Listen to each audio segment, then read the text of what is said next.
33 শতক 1 বিঘা ধরে প্রতি সপ্তাহে ফুল প্রোডাকশনে কত মন লতি সংগ্রহ করা যায় জেনে নিন। প্রিয় দর্শক দেখেন, এগুলো হচ্ছে লতিরাজ কচুর লতি। কত সুন্দর মানের লতি। এখনও কিন্তু শীতকাল শেষ হয় নাই, বিধায় লতিটা কিন্তু এখনও লম্বা হচ্ছে না।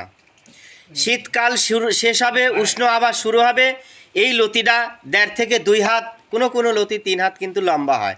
সপ্তাহে 2 বার কাটা পড়ে। প্রিয় দর্শক, লতি কচু চাষ একটি লাভজনক সবজি।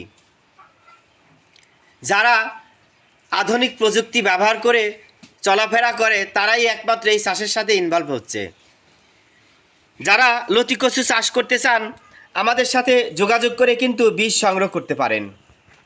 প্রিয় দর্শক, এই দেখেন এগুলো লতিরাজ কচুর বীজ। এই দেখেন বীজে কিন্তু লতি বেরোনো শুরু হয়েছে। আজকে আমরা বাংলাদেশের এক জায়গায় লতিরাজ কচুর বীজ সরবরাহ করতে যাচ্ছি, সুদূর ঝিনাইদহ। রুবেল নামে এক নতুন উদ্যোক্তা এই বীজগুলোর অর্ডার করেছে। আপনারা চাইলে আমাদের কাছ থেকে বীজ সংগ্রহ করে চাষ করে লাভবান হতে পারেন। ভালো থাকুন, সুস্থ থাকুন।